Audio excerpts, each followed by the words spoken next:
Vocês sabem do que nós estamos falando, certo? Vocês estão ligados, né?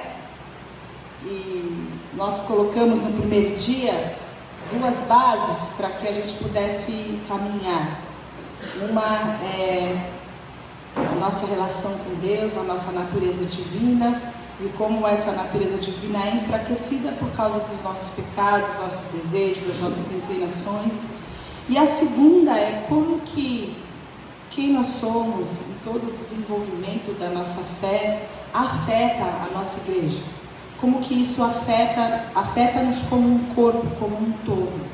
E hoje, mais precisamente, nós vamos falar sobre essa segunda parte, sobre como os desejos da nossa vida, os desejos do nosso coração, que alguns deles são elevados a um nível de ídolo, porque nós só conseguimos cumprir aquilo que é o impulso. Nós não colocamos dominação como Deus falou para Caim. Nós não conseguimos dominar, e essa nossa condição, esses ídolos do nosso coração nos impedem de fazer a vontade de Deus, mas também eles geram consequências no lugar onde nós estamos plantados. A gente viu que sem o arrependimento não existe a possibilidade da gente ter uma intimidade com Deus. O arrependimento é imprescindível, é algo do início da nossa caminhada com Deus, mas que vai se arrastar e vai perdurar toda a nossa caminhada cristã. Todo dia é dia de arrependimento, todo dia é dia de transformação. Quando a gente fala de arrependimento, a gente não fala de remorso, a gente não está falando de culpa, a gente está falando desse caminho, dessa mudança de uma personalidade inteira, de uma vida pecaminosa para Deus. Vocês se lembram? Então essa mudança de uma personalidade inteira às vezes dura muito tempo, e às vezes dura toda a nossa vida. Isso é a metanoia, essa é a nossa vida com Deus, esse é o nosso desenvolvimento. Mas nós falamos que algumas condições da nossa vida fazem com que nós sejamos idólatras. Nós vimos como a palavra infidelidade é comparada à idolatria para Deus. E a pergunta que a gente precisa se fazer nessa manhã, quando a gente está buscando como vencer, como de uma vez por todas eliminar essa criptonita da nossa vida, será que há uma incidência grande de idólatras da igreja hoje? Esse tipo de idolatria. Será que existem ainda corações que estão tão presos, tão dominados, que não conseguem fazer a vontade de Deus? E eu quero ler com você um texto super conhecido de Mateus. A gente vai ler Mateus 7, de 20 a 23, que fala o seguinte: Jesus está falando com os seus seguidores, ele está falando para aqueles que o seguem, ouvem as suas palavras, e ele fala o seguinte: pelos frutos vocês vão ser conhecidos. Pelos frutos vocês os reconhecerão. Nem todo aquele que me diz Senhor, Senhor, entrará no reino dos céus, mas apenas aquele que faz a vontade do meu Pai que está no céu, nos céus.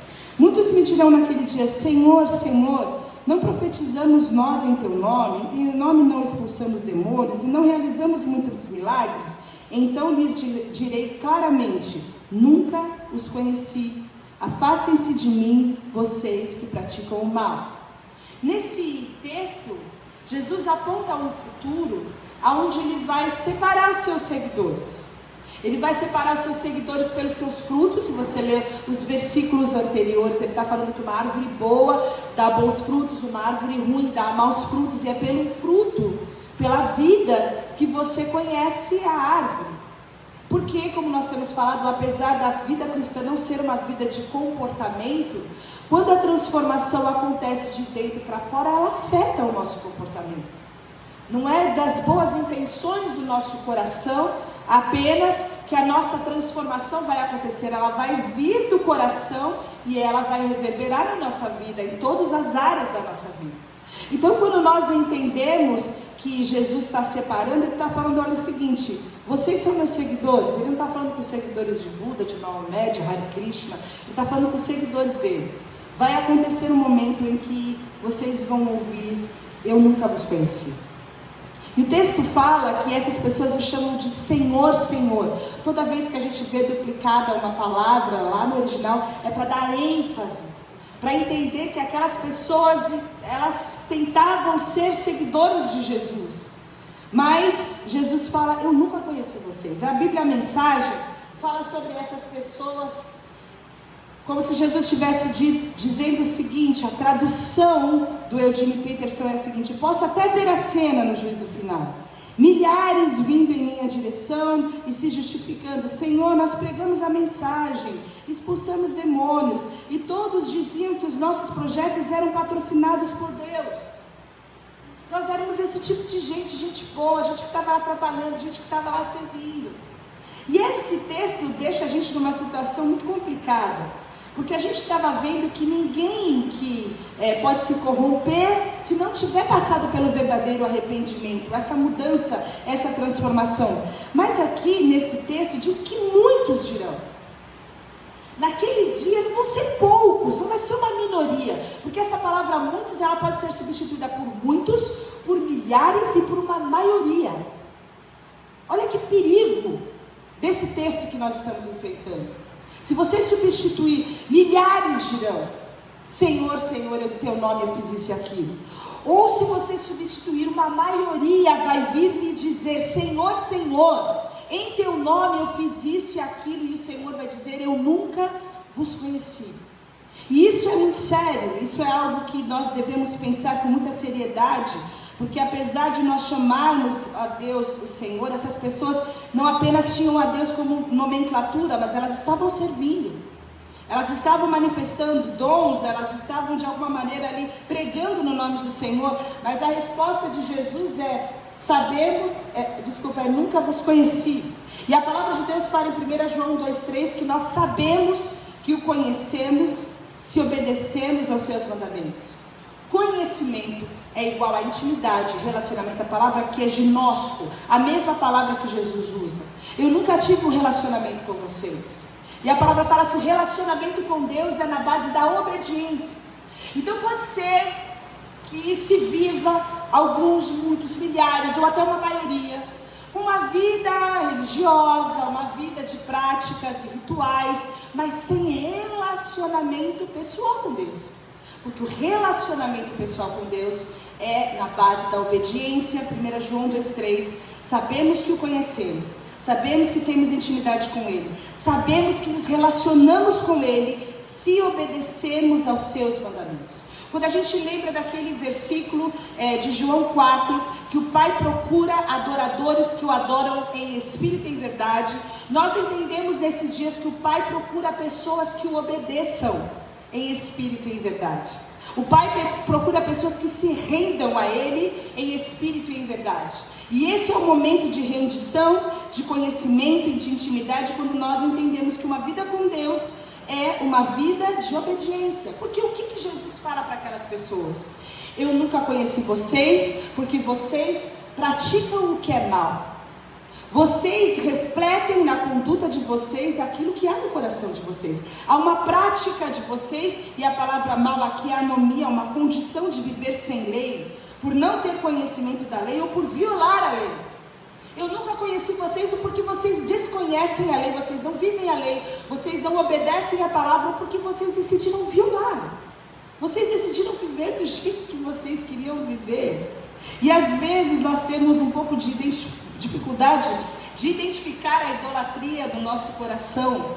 E esses dias nós estávamos conversando, eu acho que foi ontem, e a gente pode pegar exemplos simples como a mentira, por exemplo, porque nem todo pecado, nem todo desejo é sexual, muito pelo contrário.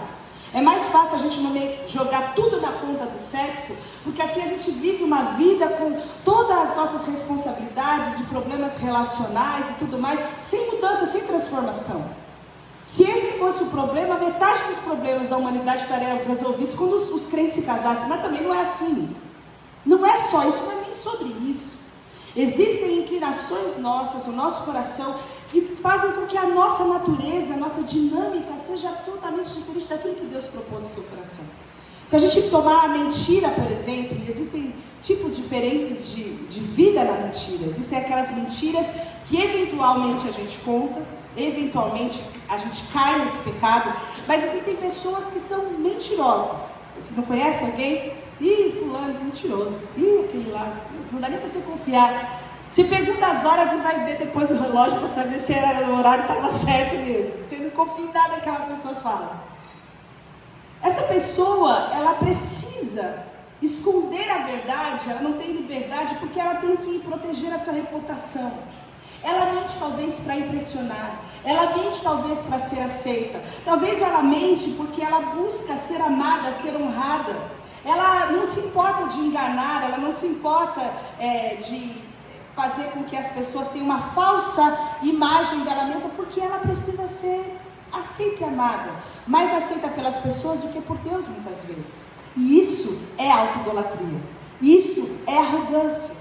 É um exemplo simples, mas você pode traduzir isso em outros pecados se você for buscar qual é o ídolo do coração que representa. Quando você senta para falar mal de alguém, para falar mal de uma pessoa, você se assenta numa roda para falar, cada vez que você está falando mal dessa pessoa, intrinsecamente você também está se elevando, se tornando superior a ela. Você quer mostrar como aquela pessoa é ruim e como você é bom. Porque não há nenhum tipo de razão das pessoas se sentarem para exercer a maledicência que a palavra de Deus fala que é um pecado que não deve estar entre nós. Então você vai tirando cada um desses pequenos e corriqueiros pecados e vai ver que eles estão refletindo os ídolos que estão no nosso coração. Coisas que precisam ser transformadas, coisas que precisam ser mudadas e também são idolatria. E o que é mais triste é que nós estamos acostumados com essa vida de carnalidade. Nós estamos acostumados com cristãos que são cristãos carnais. E que uma grande maioria não... Vocês conhecem as cartas do Apocalipse que foram escritas para 7 igrejas. Essa é uma dessas igrejas. E a palavra de Deus manda uma carta para essa igreja, era uma carta dirigida ao anjo da igreja, à autoridade da igreja, que diz o seguinte: essas são as palavras do Filho de Deus, essas são as palavras de Jesus, cujos olhos são como chama de fogo e os pés como bronze reluzente. Conheço as suas obras, o seu amor, a sua fé, o seu serviço, a sua perseverança, e sei que você está fazendo mais agora do que no princípio. No entanto, contra você tenho isso: você tolera Jezabel, aquela mulher que se diz profetiza.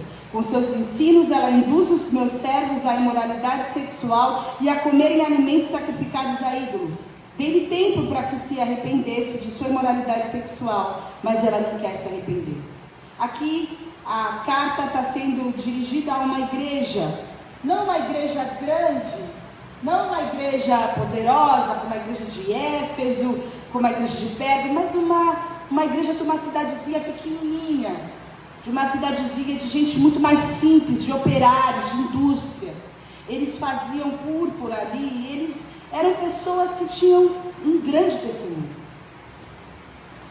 Jesus se apresenta com aqueles que têm os olhos de chama de fogo, que veem todas as coisas, e os pés de bronze, dada a sua imutabilidade, o seu poder, a sua glória imutável, inabalável diante da corrupção. Mas ele fala: eu conheço as obras de vocês. E olha que coisa linda, eu vou voltar para vocês verem. Eu conheço o amor de vocês. Vocês têm amor entre vocês, vocês têm fé. Eu conheço o serviço de vocês e a perseverança de vocês.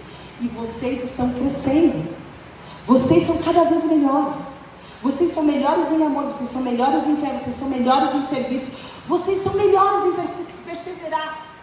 Essa é uma igreja abençoada, uma igreja que a gente não vê tanto por aí, cheia de amor, cheia de fé, cheia de serviço, uma igreja que perseverava. Mas existia uma coisa contra essa igreja ativa, essa igreja crescente, essa igreja perseverante.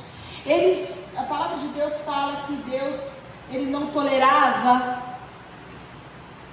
aquele povo tolerava a Jezabel.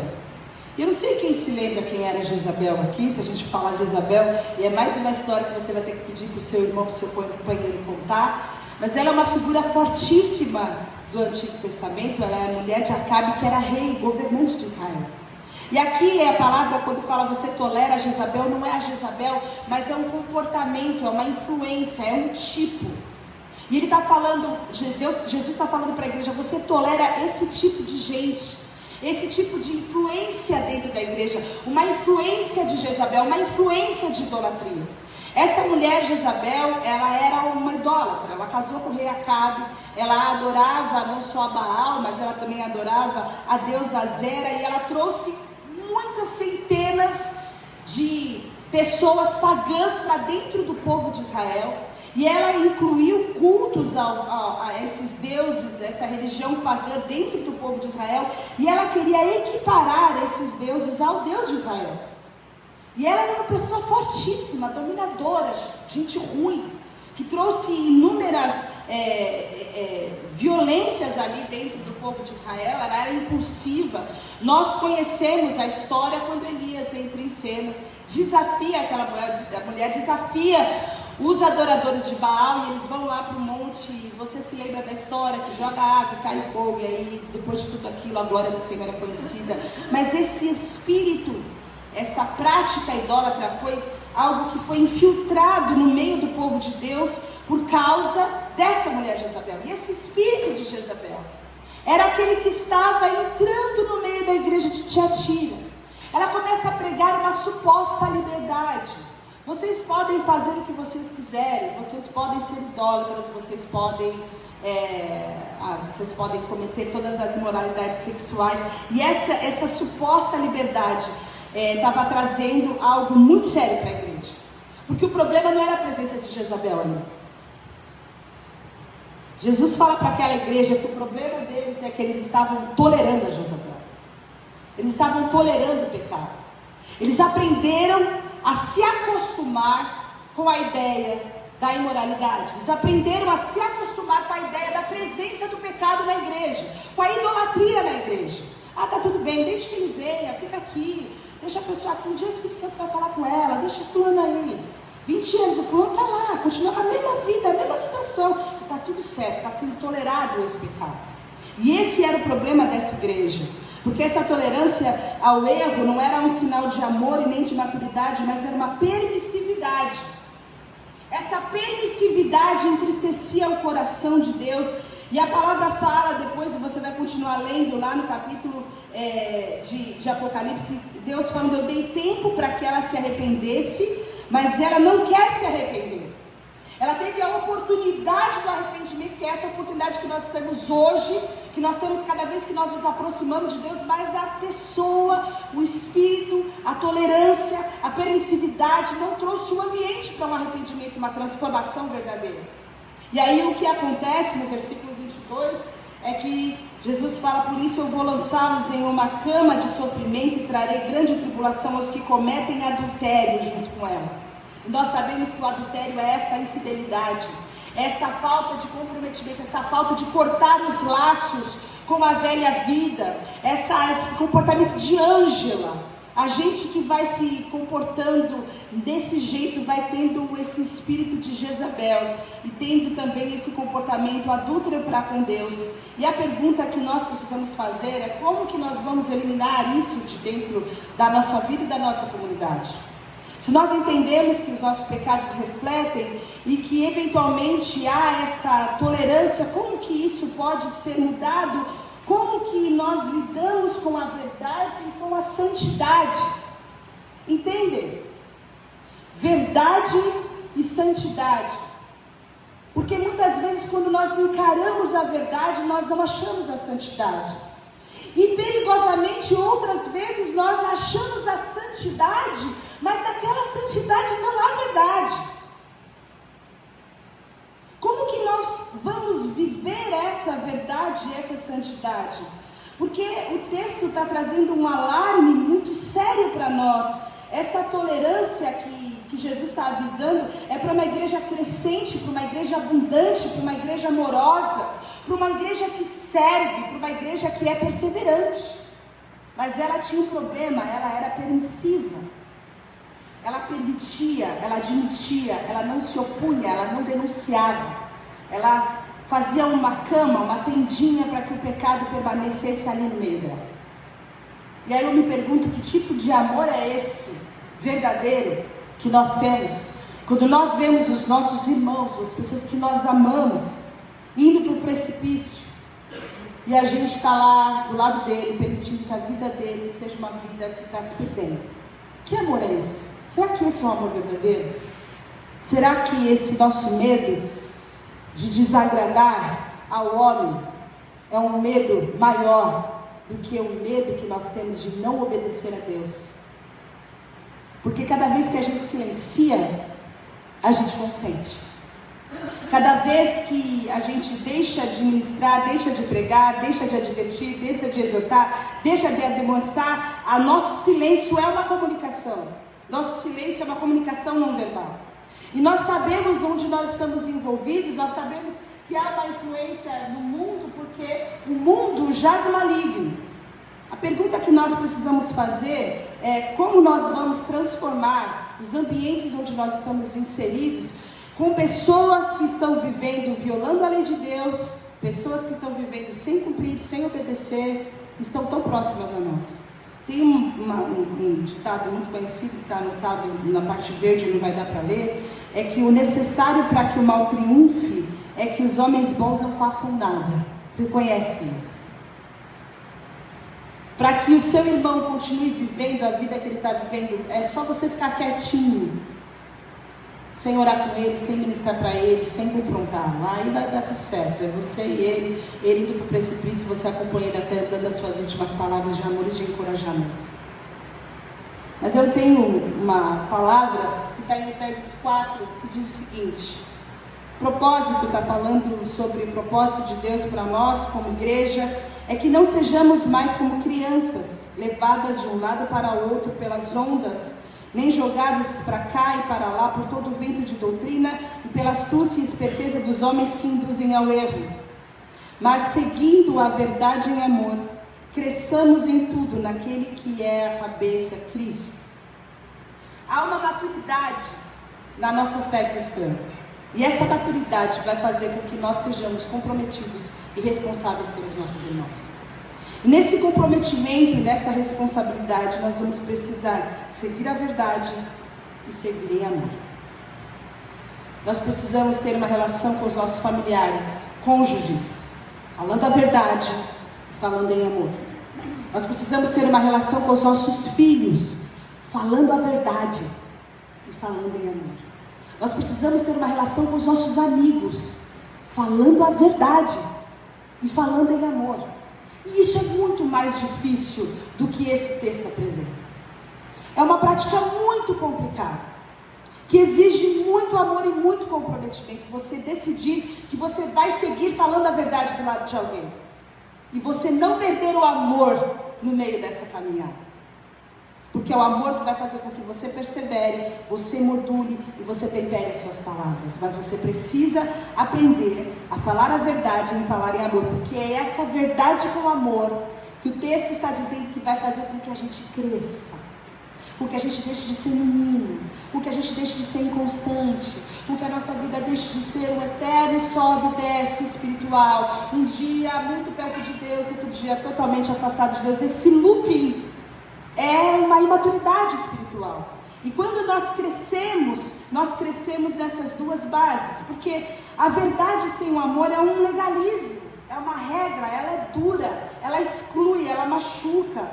E muitas vezes também o amor sem a verdade é esse Jesus falsificado que nós falamos ontem, que aceita tudo, que tolera tudo, senta aí, fica aí, vai ficando por aí, não precisa mudar nada não, Jesus te aceita assim mesmo. E Jesus aceita, mas Ele transforma. Jesus aceita a si mesmo, mas no curso da caminhada, quando nós o conhecemos, automaticamente nós passamos a obedecê-lo. Conhecer é obedecer. Se não há transformação e não há obediência, não há conhecimento, não há arrependimento. E essas verdades que evitamos fazem com que as pessoas permaneçam como elas estão. Permaneçam exatamente desse mesmo jeito. Jesus fala, olha, eu dei um tempo para Jezabel se arrepender, mas ela não se arrependeu. E nós precisamos entender como que nós vamos amar os nossos irmãos e viver nessa verdade. E nós precisamos colocar as lentes da eternidade. Nós precisamos entender que há muito mais além da vida do que nós vivemos no nosso cotidiano. E eu quero tomar um exemplo do café da manhã, por exemplo. Talvez não daqui, talvez o melhor café da manhã que você já tomou.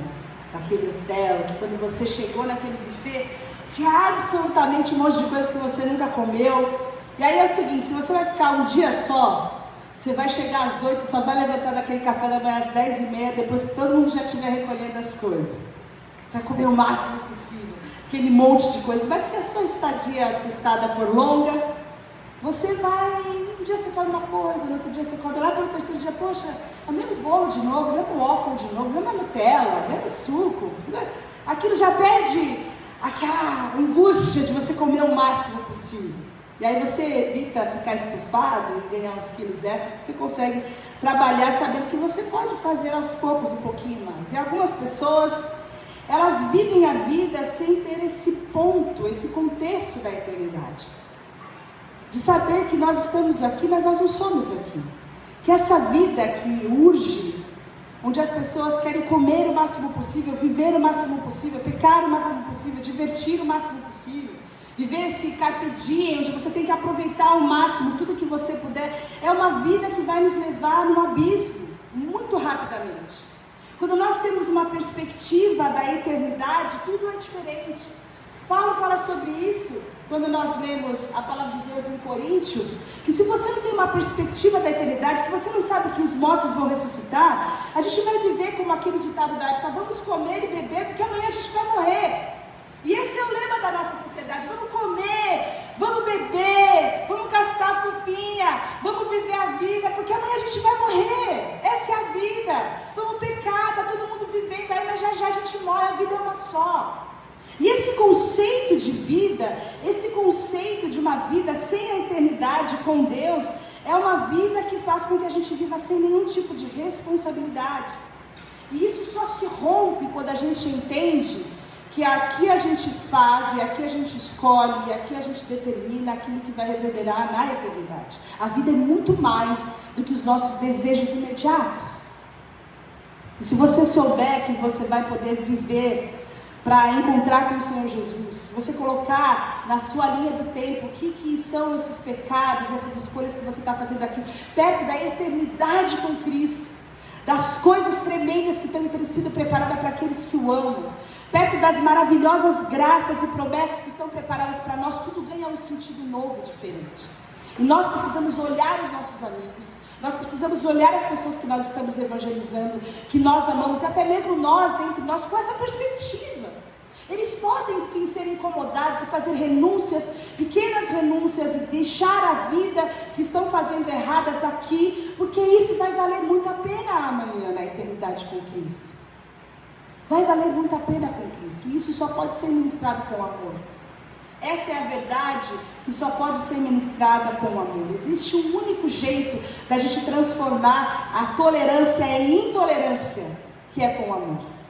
E a palavra de Deus fala que o amor ele é paciente, o amor é bondoso, o amor não inveja, o amor não se orgulha, o amor não se vangloria, o amor não é rude, o amor não busca os seus próprios interesses, o amor não se irrita, o amor não guarda rancor, o amor não se alegra com a injustiça, o amor nunca desiste.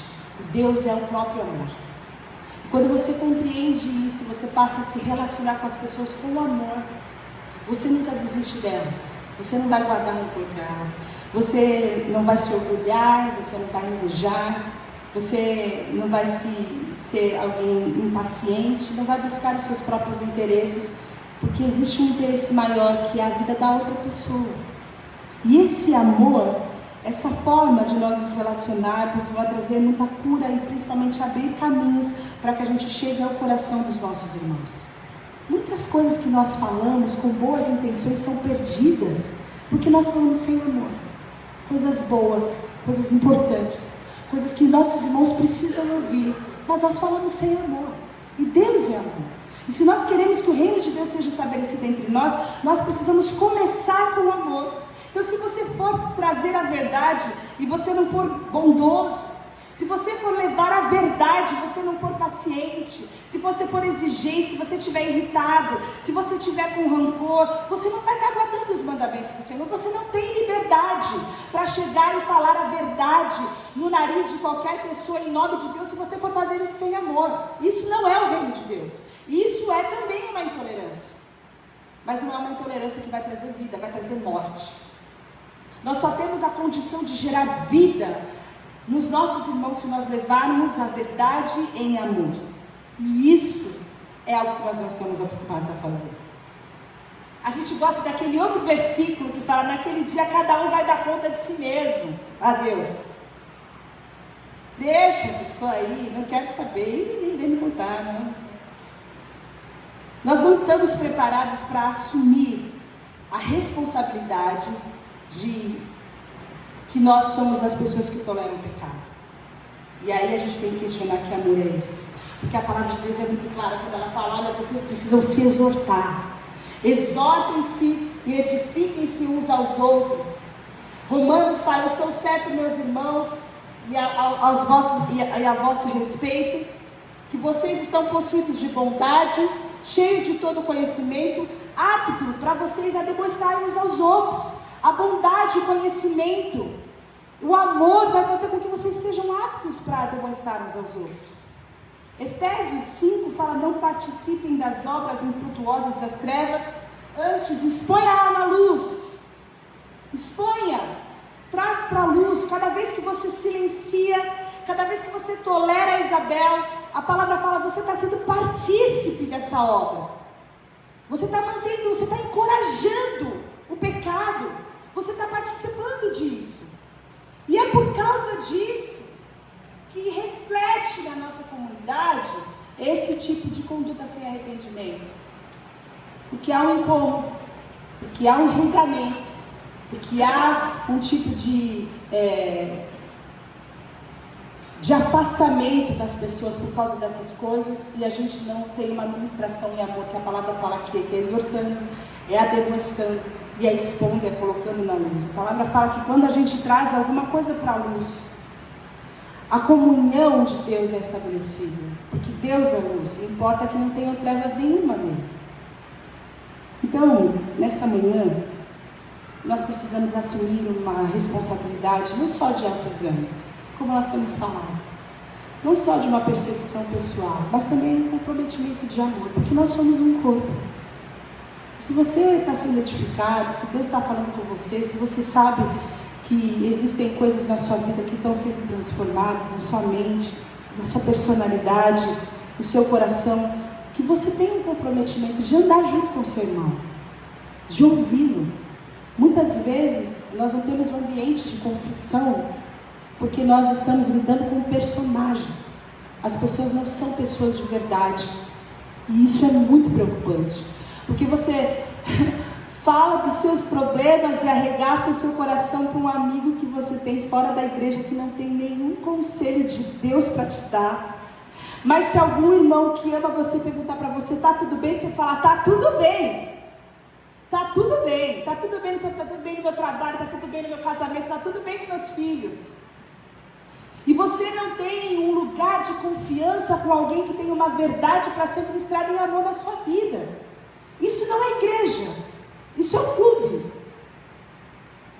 Isso é um ajuntamento de gente, de pessoas que querem se divertir, que querem apenas comungar, mas não tem luz de Jesus, não tem comunhão.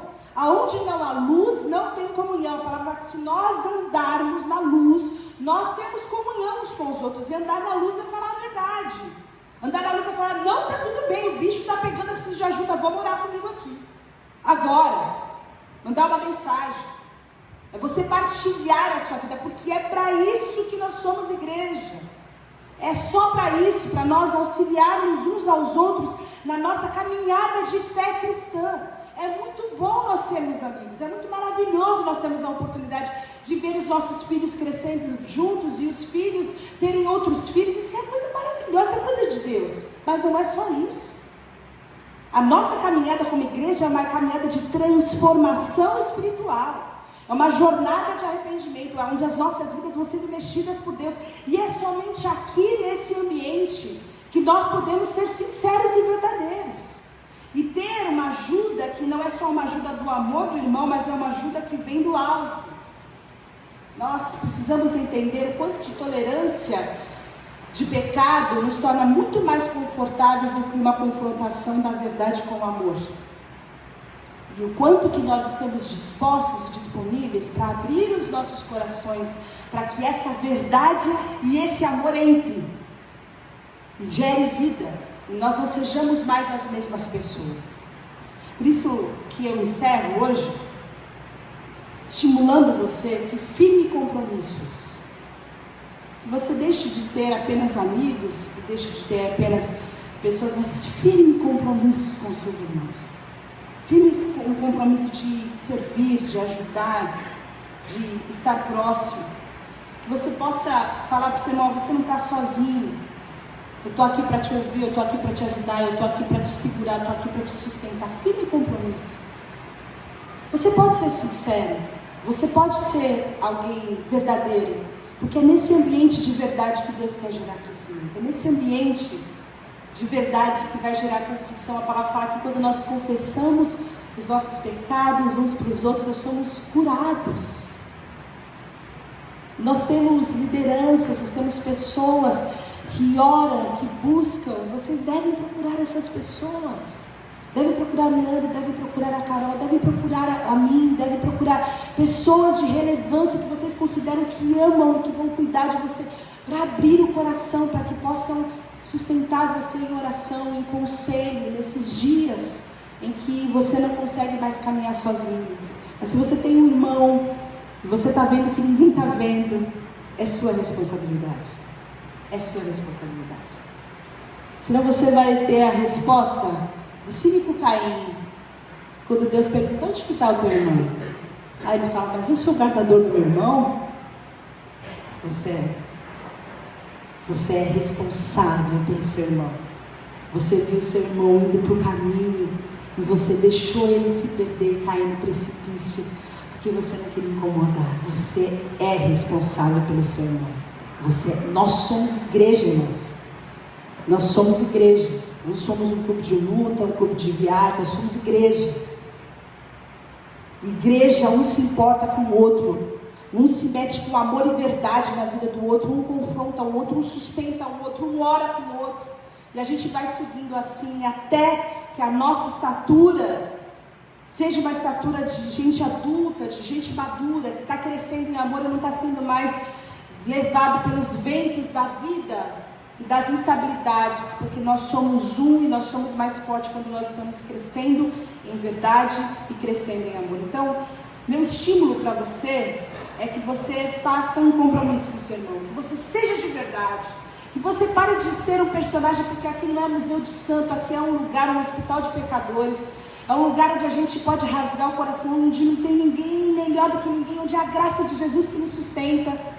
E a gente vai indo junto, e vai sendo transformado junto, e a gente vai dando testemunho das coisas que mudaram na nossa vida, e a gente vai alegrando uns aos outros, porque onde a gente estava preso, agora a gente já não está mais, porque a graça de Jesus abundou onde superabundou o pecado, como o Vini lembrou ontem, e é isso que nós somos chamados para ser. Igreja de Jesus, igreja que exorta, igreja que ademoesta, igreja que sustenta, igreja que leva a verdade em amor. Que Deus nos ajude a eliminar a criptonita da nossa vida através dessa unidade. Porque eu não quero ser como a igreja de Tiatira. Até que eu gostaria de ser uma igreja cheia de amor, cheia de fé, uma igreja que trabalha muito em serviço, uma igreja que é perseverante, mas não a igreja que tolera o pecado. Então que Deus nos guie a todos e cada um de nós, para que sejamos firmes, constantes, sempre abundantes, sabendo que o nosso trabalho não é vão. E começando às vezes muito mais próximo do que a gente imaginaria.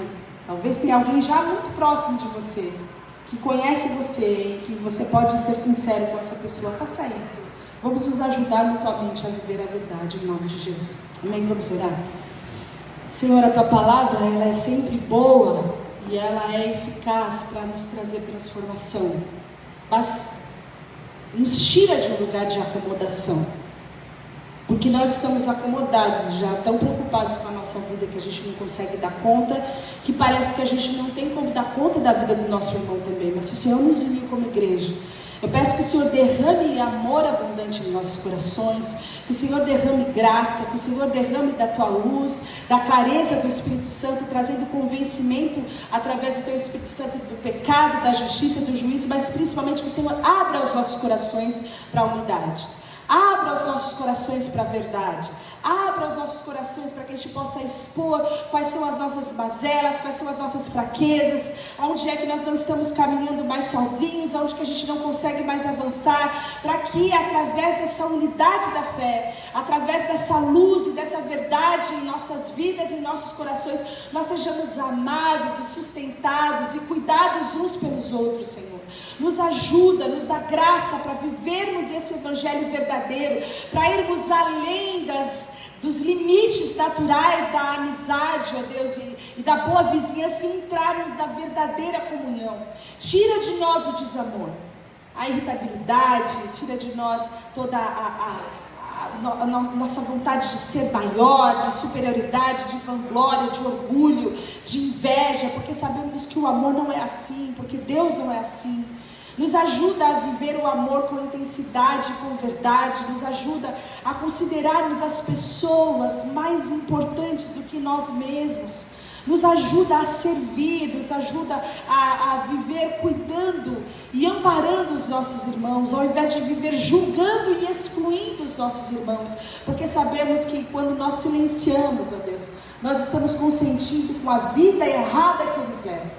E é nossa missão diante do Senhor levar a verdade em amor, para que haja crescimento. Por isso eu peço que o Senhor arranque do nosso meio a criptonita, que o Senhor arranque do nosso meio a fraqueza, que o Senhor arranque do nosso meio aquilo que tem destruído a nossa força, aquilo que tem trazido consequências à nossa igreja, para que individualmente a gente cresça, individualmente a gente avance e a gente possa, toda a igreja junta, viver a tua verdade, Senhor.